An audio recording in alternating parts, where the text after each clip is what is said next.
Hello વિદ્યાર્થી મિત્રો, કેમ છે? મજામાં? તો હવે આજે આપણે થોડાક આગળ જઈએ.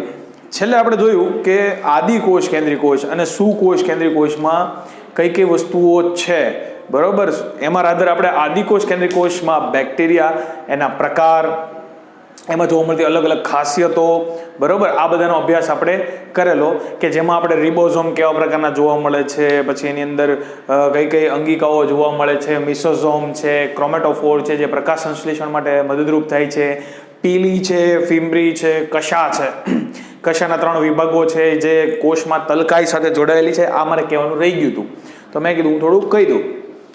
તો આ બધી બાબતોનો આપણે અભ્યાસ કર્યો તો આદિકોષ કેન્દ્રીય કોષમાં. હવે આપણે જમ્પ મારીને આવી જવું છે સુકોષ કેન્દ્રીય કોષની અંદર કે સાહેબ સુકોષ કેન્દ્રીય કોષમાં કયા પ્રકારના અંગિકાઓ જોવા મળે છે અને કઈ પ્રકારનું આખું સિસ્ટમ કામ કરે છે. તો તમને ખબર છે કે ઘણી બધી સરસ મજાની અને વિકસિત અંગિકાઓ તમને સુકોષ કેન્દ્રીય કોષમાં જોવા મળે છે. એનું ટાઇટલ જ તે સુકોષ કેન્દ્રીય કોષ છે. એનો અર્થ એવો થયો કે એની અંદર જે કોષ કેન્દ્ર છે, હું ફરીવાર બોલું છું, આ મેં આગળ કીધું હતું કે સુવિકસિત કોષ કેન્દ્રનો અર્થ એવો થાય છે કે એની ફરતે કોષ કેન્દ્ર પટલ આવેલું છે, એની ફરતે કોષ કેન્દ્ર પટલ છે, અંદર કોષ કેન્દ્ર રસ છે, કોષ કેન્દ્રિકા છે અને રંગસૂત્ર દ્રવ્ય છે. આ બધી જ બાબતોનો સમાવેશ આમાં થઈ જાય છે સુકોષ કેન્દ્રીય કોષમાં. એટલે હવે આપણે ધીરે ધીરે એક એક અંગિકાઓનો અભ્યાસ કરશું આ ચેપ્ટરની અંદર કે સુકોષ કેન્દ્રીય કોષની અંદર જે અંગિકાઓ છે, બરોબર, આ અંગિકાઓ કેવી મહત્વની છે, એની રચના શું છે, એનું બંધારણ શું છે. તમે નાના ધોરણમાં એટલે કે 9માં મે બી તમે આનો અભ્યાસ કરી ચૂક્યા છો, 9મા ધોરણમાં, કે કોષની અંદર કઈ કઈ અંગિકાઓ છે. તો હવે આપણે થોડાક આગળ જઈએ, પણ થોડુંક 9મા ધોરણ કરતાં થોડુંક એડવાન્સ જઈશું કે ભાઈ આપણે આ અંગિકાઓને વૈજ્ઞાનિક દ્રષ્ટિએ કઈ કઈ રીતે જોઈશું, જે આપણને આગળ ઉપરના ધોરણમાં એટલે કે 12મા ધોરણમાં તમે જ્યારે અભ્યાસ કરતા હો તો 12મા ધોરણમાં તમને કેવી રીતે કામ લાગે એ આપણે ચર્ચા કરવાની છે, બરોબર છે. ઓકે, આગળ વધીએ છીએ, બરોબર. તો સૌથી પહેલી જે અંગિકા જેની આપણે ચર્ચા કરવી છે આજે, બરોબર, જે કોષને ઘેરતી રચના છે, કોષ જેના વડે ઘેરાયેલો છે, એ છે કોષ રસ પટલ અથવા કોષ રસ સ્તર, બરોબર. કોષ રસ સ્તર છે એ 2 આવરણ ધરાવતું કોષને ઘેરતું, રાધર 2 સ્તર ધરાવતું આવરણ છે જે કોષને ઘેરે છે. ફરીવાર બોલું છું, 2 સ્તર ધરાવતું આવરણ છે, દ્વિસ્તરીય આવરણ છે જે કોષને ઘેરે છે. મેં તમને આદિકોષ કેન્દ્રીય કોષમાં કીધેલું કે કોષ રસ સ્તર એવી રચના છે કે જે પ્રાણી કોષ, વનસ્પતિ કોષ કે તમે આદિકોષ કેન્દ્રીય કોષ લ્યો એટલે કે બેક્ટેરિયા લ્યો, આ બધામાં ઓલમોસ્ટ એટલે નજીકતમ તમે જોવા જાઓ તો બધાની રચનાઓ એક સરખી છે, બરોબર. તો હવે તમે કોષરસ સ્તરનો વિગતે અભ્યાસ કરો તો તમને શું જોવા મળે. એટલે હું સૌથી પહેલા કોઈ રચનાનો અભ્યાસ કરતો હોઉં તો મારે સૌથી પહેલા જોવાનું કે આ બનેલું શેનું છે, બરોબર.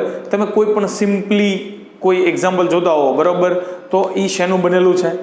પછી બીજીની વાત એ આવે કે આ ક્યાંથી આવ્યું, કોણે આપ્યું, કારણ કે સૌથી પહેલા કોષ જેને જોયો હતો, બરોબર, એમાં તો કાંઈ કોષરસ સ્તર એમણે પહેલી વાર જોયું હતું. તમને યાદ છે હોય તો કે આપણે શ્વાનની વાત કરી હતી, શ્વાન પ્રાણીશાસ્ત્રી હતા જેણે પ્રાણી કોષની ફરતે કોષરસ સ્તર જોયું હતું સૌપ્રથમ. આ કોષરસ સ્તર શેનું બનેલું છે, બરોબર, એમાં શું આવેલું છે, તો એ જરાક ઝીણવટપૂર્વક અભ્યાસ કરીએ તો મુખ્યત્વે કોષરસ સ્તર છે એ 3 વસ્તુઓનું બનેલું છે. ખાસ ધ્યાન આપવું બધાએ. સૌથી પહેલું છે લિપિડ. લિપિડ એટલે ચરબી, બરોબર, પણ આપણે ચરબી શબ્દ પ્રયોગ નહીં કરીએ, આપણે લિપિડ શબ્દ પ્રયોગ કરીશું. લિપિડની બનેલી છે.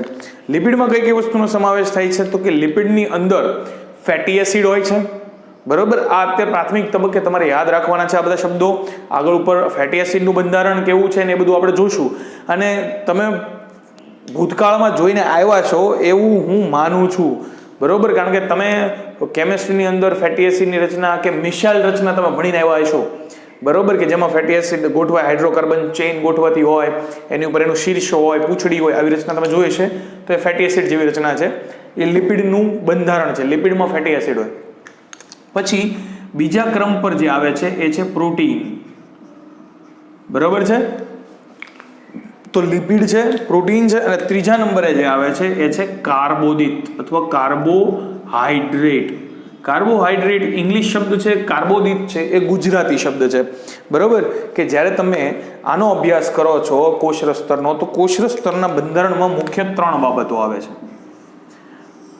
તો સર કોષરસ સ્તરનો અભ્યાસ સહેલો ક્યાં પડે? તો કે સૌથી પહેલા કોષરસ સ્તરનો અભ્યાસ પ્રાણીઓના રક્તકણ દ્વારા થયેલો, પ્રાણીઓના રક્તકણની જે દિવાલ છે અથવા સ્તર છે એમાં આ કોષરસ સ્તર જોયેલું, જેમાં આ 3 પ્રકારની બંધારણીય ઘટકો આ 3 પ્રકારના મળ્યા, જેમાં એક હતું લિપિડ, બીજું હતું પ્રોટીન ને ત્રીજું હતું કાર્બોહાઈડ્રેટ એટલે કે કાર્બોદિત ઘટક.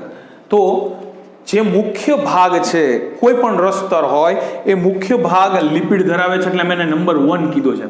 કેમ? તો કે એની રચનામાં મોટા ભાગનો લિપિડ હોય, પછી પ્રોટીન હોય અને બહુ ઓછા પ્રમાણમાં કાર્બોદિત હોય, ખૂબ ઓછા પ્રમાણમાં, બરોબર છે.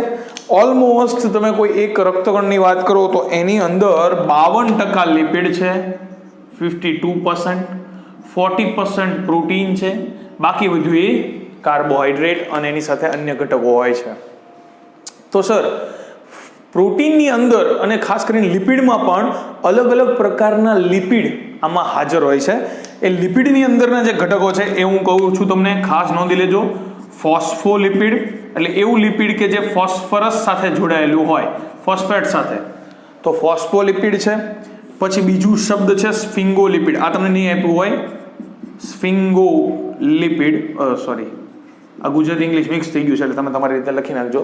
સ્ફિંગોલિપિડ, ફોસ્ફોલિપિડ, આ બધા લિપિડના પ્રકાર છે કે જે લિપિડ કોષરસ સ્તરમાં હાજર તમને જોવા મળે છે, બરાબર છે. પ્રોટીન 40% છે. હવે જે પ્રોટીનની ગોઠવણી છે એ આ સ્તરમાં કંઈક એવી રીતે છે કે 2 રીતે ગોઠવાય છે. સાંભળજો, કાં તો પ્રોટીનનો જે ઘટક છે એ કોષરસ સ્તરની અંદર હોય, કાં તો પ્રોટીનનો ઘટક કોષરસ સ્તરની બહાર હોય. હવે અહીંયા જે તમને સ્ટ્રક્ચર જોવા મળે છે, આ સ્ટ્રક્ચર છે એ કોષરસ સ્તરનો કોઈ એક નાનો ટુકડો મેં કાપી લીધો છે રાસાયણિક રીતે, કે જેમાં તમને આવી રચના દેખાય છે. આ એક શીર્ષ છે અને આ એક પૂંછડી છે, બરોબર, જે લિપિડનો ભાગ છે, મેં હમણાં જ કીધું ફેટી એસિડનો ભાગ, બરોબર. અને અહીંયા બીજા 2 રેડ કલરથી જે દોર્યા છે, રાઉન્ડ સર્કલ કર્યા છે, એ પ્રોટીન છે. જે બહારની બાજુ છે એને કહેવાય બહિર્ગત પ્રોટીન, બહિર્ગત પ્રોટીન. અને જે તમને અંદરની તરફ જોવા મળે છે એ છે અંતર્ગત પ્રોટીન,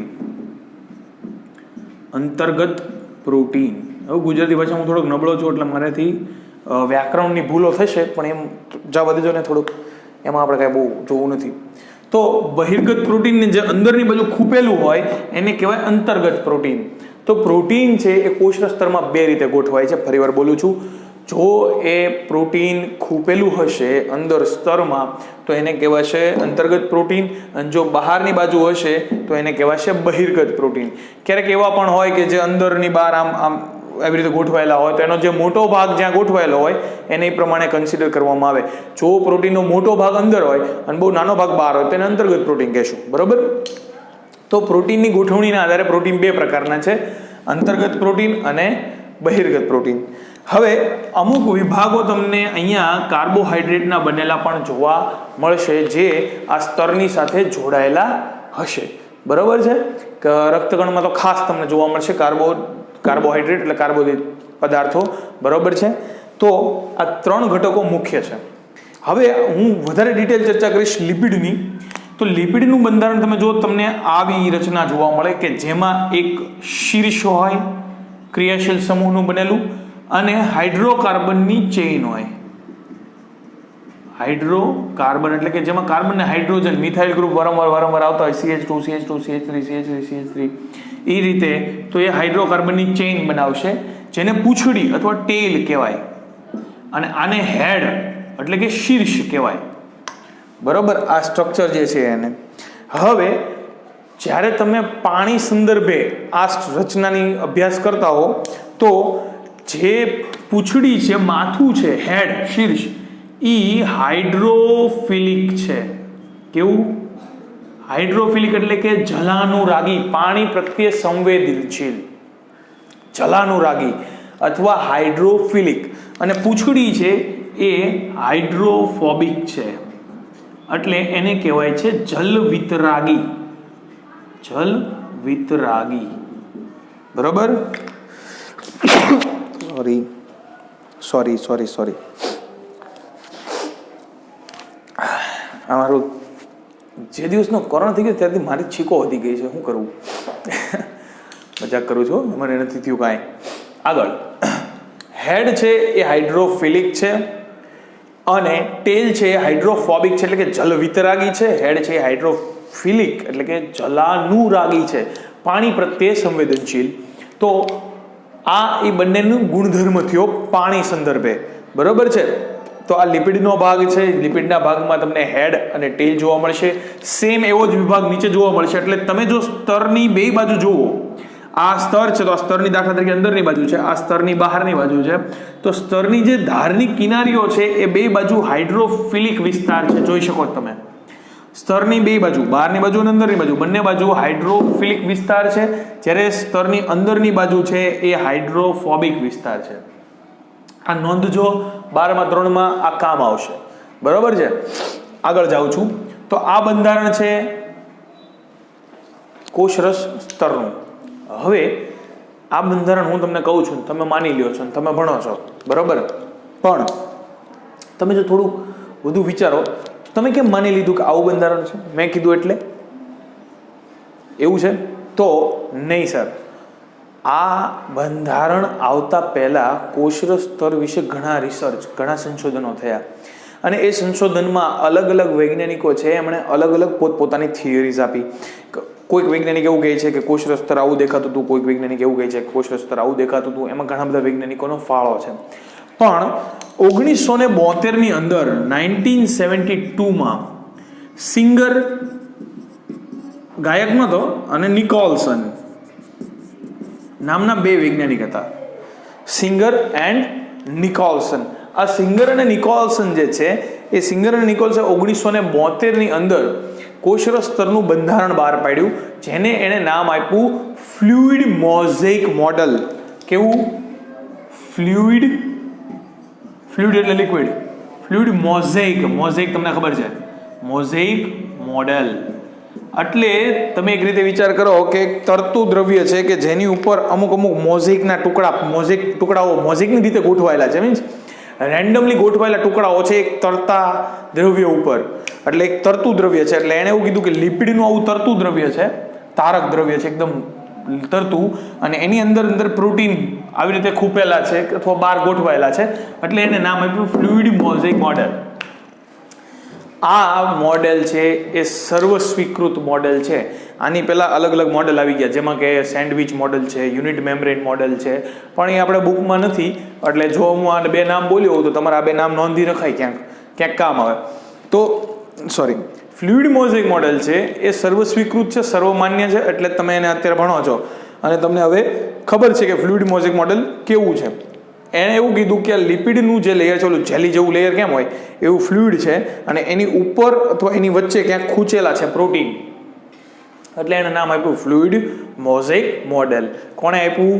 સિંગર અને નિકોલસન ઇન 1972. સિંગર અને નિકોલસને 1972માં આ જે રચના છે એના વિશે જણાવ્યું હતું, બરોબર છે. આગળ વધીએ. સર, આ કોષરસ સ્તરનું કાર્ય શું છે? બહુ સિમ્પલ. કોષરસ સ્તરનું કાર્ય શું? તો કોષરસ સ્તર છે એ કોષમાં પ્રવેશતી કે કોષમાંથી બહાર જતી જે કાંઈ અણુઓનું વિનિમય છે એ વિનિમયનું સંચાલન કરે છે. કોષરસ સ્તરનું કાર્ય શું? કોષમાં પ્રવેશતું કે કોષમાંથી બહાર નીકળતી જે કોઈ ઘટનાઓ છે એનું સંચાલન કરવાનું કામ કોષરસ સ્તરનું છે. એને પેસેજ આપવાનું કામ કોષરસ સ્તરનું છે. કોષનું રક્ષણ કરવાનું કામ છે. બીજું કોઈ દ્રવ્ય કોષમાં ન પ્રવેશી જાય તો કોષનું રક્ષણ કરવાનું કામ કોષરસ સ્તરનું છે. કોષનો આકાર જાળવવાનું કામ કોષરસ સ્તરનું છે. કોષને ઘેરી રાખવાનું કામ કોષરસ સ્તરનું છે. તો કોષરસ સ્તર ખૂબ જ સરસ રીતે કાર્ય કરે છે. હવે આપણે જ્યારે ટ્રાન્સપોર્ટેશનની ચર્ચા કરીએ છીએ, વહનની, ત્યારે કોષરસ સ્તરની અંદર વહન છે એ અલગ અલગ 3 રીતે થઈ શકે કોષરસ સ્તરના માધ્યમ દ્વારા. પહેલું છે એને કહેવાય પ્રસરણ અથવા સાદું પ્રસરણ, જેને બીજી ભાષામાં નિષ્ક્રિય, બીજી ભાષા એટલે ગુજરાતી જ તે, પણ અન્ય શબ્દમાં નિષ્ક્રિય વહન કહેવાય, બરોબર છે. પ્રસરણ શબ્દ બહુ સામાન્ય છે, તમે સાંભળ્યું કે અહીંથી આમ પ્રસરણ થયું, આમથી આમ વાયુઓનું પ્રસરણ થયું, આમથી આમ પાણીનું પ્રસરણ થયું. આ પ્રસરણ શું છે? તો બહુ સિમ્પલ વસ્તુ છે. હું અહીંયા એક અગરબત્તી સળગાવું છું, અહીંયા એક અગરબત્તી સળગે છે, અહીંથી જે કંઈ ધુવાળો છે એ ઉત્પન્ન થવાનો, અને એ ધુવાળો અથવા તો આપણે ધુવાળો નહીં એને સુગંધ કહીશું, અગરબત્તી છે તો અહીંથી એ ધુવાળો છે એ રૂમના કોઈ એવા ખૂણા સુધી પહોંચશે જ્યાં પહેલા ધુવાળો નહોતો અથવા તો સુગંધ નહોતી.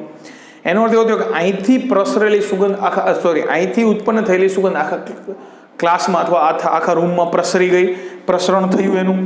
તો આ વાયુના દ્રવ્યો છે, વાયુના દ્રવ્યોનું પ્રસરણ થયું. ક્યાંથી ઉત્પન્ન થયું? જ્યાં ઉત્પન્ન થયું ત્યાં વાયુઓનું સંકેન્દ્રણ વધારે છે, જ્યાં ક્યાંય છે જ નહીં ત્યાં વાયુઓ સંકેન્દ્રણ છે જ નહીં. તો જે દ્રવ્યો અથવા જે અણુઓનું પોતાના વધુ સંકેન્દ્રણથી પોતાના ઓછા સંકેન્દ્રણ તરફ વહન થાય, આ વહનને પ્રસરણ કહેવાય. સાંભળો, ફરીવાર બોલું છું. હવે વૈજ્ઞાનિક સંદર્ભમાં આ બહુ સાદું હતું કે જ્યાં અગરબત્તીની સુગંધ ઉત્પન્ન થઈ ત્યાં ધુવાળો વધારે હોવાનો, ત્યાંથી જ્યાં ઓછો ધુવાળો છે ત્યાં આ સુગંધ જવાની, અથવા જ્યાં સુગંધ છે જ નહીં ત્યાં પ્રસરણ પામવાની. તો ફરીવાર બોલું છું, દ્રવ્યના કે અણુઓના વધુ સંકેન્દ્રણથી ઓછા સંકેન્દ્રણ તરફના વહનને પ્રસરણ કહેવાય. હવે આ વહન માટે કોઈ માધ્યમ હોય, હવા માધ્યમ છે, એવી રીતે પાણીમાં માધ્યમ હોય, વાયુ પ્રસરણ, બરોબર. ઘન દ્રવ્ય હોય તો એનું પ્રસરણ થતું હોય XYZ.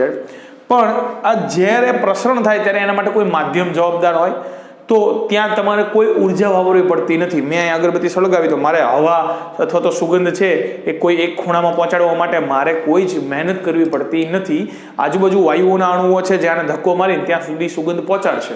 તો આ ક્રિયા આપમેળે થઈ. ખાસ નોંધ લેજો, હું શબ્દ બોલું છું, હું શબ્દ બહુ વિચારીને બોલું છું, સમજણપૂર્વક. દર વખતે નહીં, અત્યારે બોલું છું. તો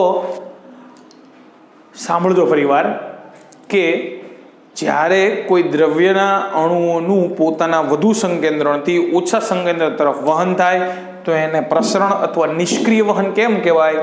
તો કે સાહેબ એમાં કોઈ જ ઉર્જા વાપરવી પડતી નથી, અને જે વહનની ક્રિયા આપમેળે થાય, જે વહનની ક્રિયા આપમેળે થાય એને જ નિષ્ક્રિય વહન કહેવાય. નિષ્ક્રિય મીન્સ ઉર્જા વાપરવી પડતી નથી. સમજો છો તમે? જેમાં ઉર્જા વાપરવી પડતી નથી એને નિષ્ક્રિય વહન કીધું. બીજું વહન, હવે સાંભળજો, હવે ખબર પડી જશે તમને. સક્રિય વહન. શું? કે જરાય જરૂરી નથી કે દ્રવ્યનું સંકેન્દ્રણ જ્યાં વધારે હોય ત્યાંથી જ ઓછા તરફ જાય. નહીં, ક્યારેક તમારી મજબૂરી છે, ઓછા દ્રવ્યનું સંકેન્દ્રણ હોય ત્યાંથી તમારે વધુ બાજુ મોકલવું છે.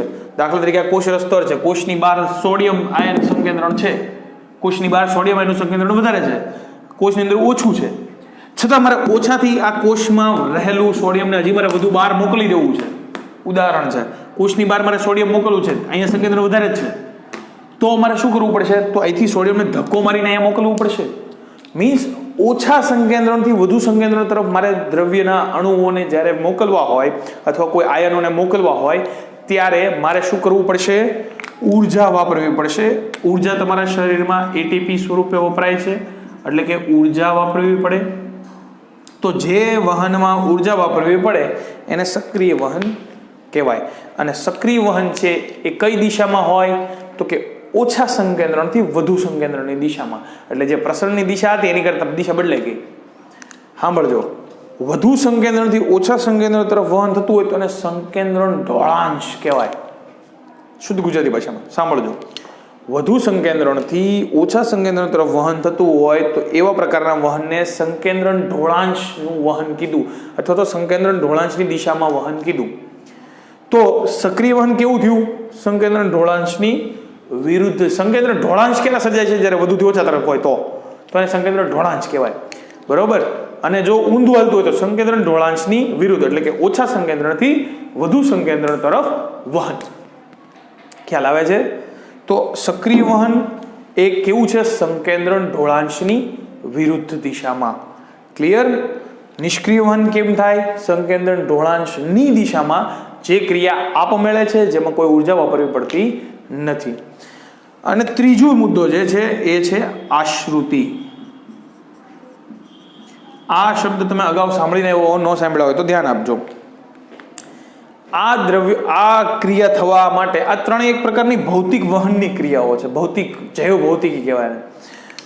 આગળ આશ્રુતિ ક્યારે થાય કે જ્યારે કોઈ અર્ધપારગમ્ય વસ્તુ હોય. પારગમ્ય મીન્સ કે જેમાંથી પટલમાંથી પસાર થઈ શકે. કોઈ પટલ હોય એમાંથી આર પાર પસાર થઈ શકે તેને પારગમ્ય કહેવાય. અર્ધપારગમ્ય એટલે એવી વસ્તુ કે પટલ હોય એમાંથી માત્ર પાણી જ પસાર થઈ શકે. દ્રવ્યના અણુઓ જો પટલ પરમિશન આપે, એટલે પટલનું બંધારણ એવું હોય કે જો અમુક દ્રવ્યને પરમિશન આપે તો એ જઈ શકે. તો અર્ધપારગમ્ય અથવા જો એને મન ફાવે એટલે કે પટલને જો ગમે તો એ અમુક દ્રવ્યોને પરમિશન આપે તો એ દ્રવ્ય જઈ શકે. તો એવા પટલને પસંદગીમાન પ્રવેશશીલ પટલ કહેવાય. કેવું? પસંદગીમાન પ્રવેશશીલ પટલ અથવા અર્ધપારગમ્ય પટલ. અને ત્રીજું હવે અપારગમ્ય પટલ કે જેમાં કોઈ વસ્તુ આર પાર જઈ શકતી નથી. તો આપણો કોષરસ્ત જે છે ને આ એના બંધારણને ધ્યાનમાં રાખીને ઈ કેવો છે તો કે સાહેબ પસંદગીમાન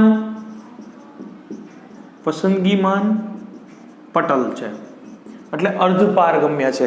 પાણીનું વહન કરશે ને અમુક દ્રવ્યોનું વહન કરશે.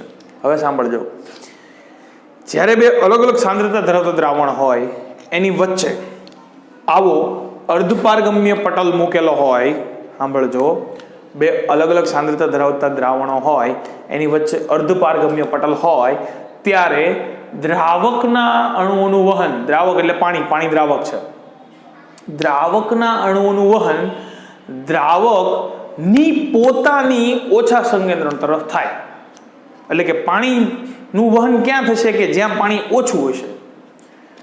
પણ જ્યાં પાણી ઓછું હશે ત્યાં દ્રવ્ય અણુઓનું સંકેન્દ્રણ વધારે હશે. તો જ્યાં દ્રવ્ય અણુઓનું સંકેન્દ્રણ વધારે હોય એ તરફ પાણી ગતિ કરે. જો કન્ફ્યુઝ થતા હો તો બહુ સિમ્પલ કહું કે જ્યાં સાંદ્રતા વધારે હશે એ દિશામાં પાણી છે એ વહન કરશે.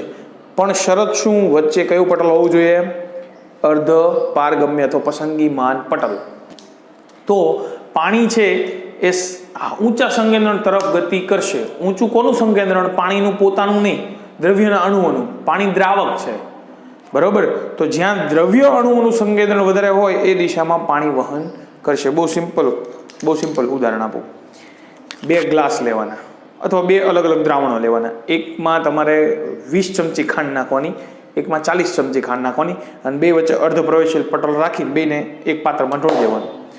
વચ્ચે પાત્ર છે, અહીંયા 40 ચમચી ખાંડ, અહીંયા 20 ચમચી ખાંડ. તો પાણી કઈ બાજુ જાય? તો કે 20 ચમચી ખાંડ વાળું જે પાણી હશે એ 40 ચમચી ખાંડ બાજુ જશે. એટલે આમ વહન થાય 40 ચમચી ખાંડ બાજુ, કારણ કે ત્યાં દ્રવ્યનું સંકેન્દ્રણ, ખાંડનું સંકેન્દ્રણ વધારે છે. તો આ ક્રિયા ક્યાં સુધી થશે? તો કે એ આ દ્રાવણને ડાયલ્યુટ કરશે, એટલે એને મંદ બનાવશે. જ્યાં સુધી આ બે દ્રાવણો એક સરખા નહીં થાય ત્યાં સુધી પાણીનું વહન 40 બાજુ થયા કરશે. સમજાણું? તો આ ઘટનાને, પાણીના વહનને આશ્રુતિ કહે છે. ક્લિયર? હવે નિષ્ક્રિય વહનમાં પાણી, વાયુઓ કોઈ પણ થઈ શકે. સક્રિય વહનમાં આયનો, સોડિયમ, પોટેશિયમ અણુઓ, પ્રોટીન અણુઓ, લિપિડ અણુઓ, XYZ થઈ શકે. અને આશ્રુતિમાં માત્ર પાણીનું વહન થાય. આ ખાસ નોંધી લેજો.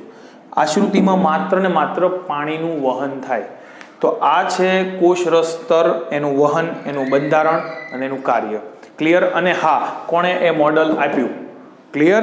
તો આ છે કોષરસ સ્તર, એના વિશેની માહિતી, વધુ માહિતી, બરોબર. આજે જે ભણાવ્યું છે, આજે જે કીધું છે એ તમે બુકમાં ખાસ જોઈ લેજો. મેં અગાઉ કીધું છે, જો બુક ન હોય તો તમે કોલેજની વેબસાઇટ, ગુજરાત બોર્ડની જે વેબસાઇટ છે એ વેબસાઇટ ઉપરથી ડાઉનલોડ કરી શકો છો, બરાબર છે. અને જો ન હોય તો મને મેસેજ કરજો, હું લિંક મોકલી આપીશ. ઓકે? ક્લિયર? Good bye.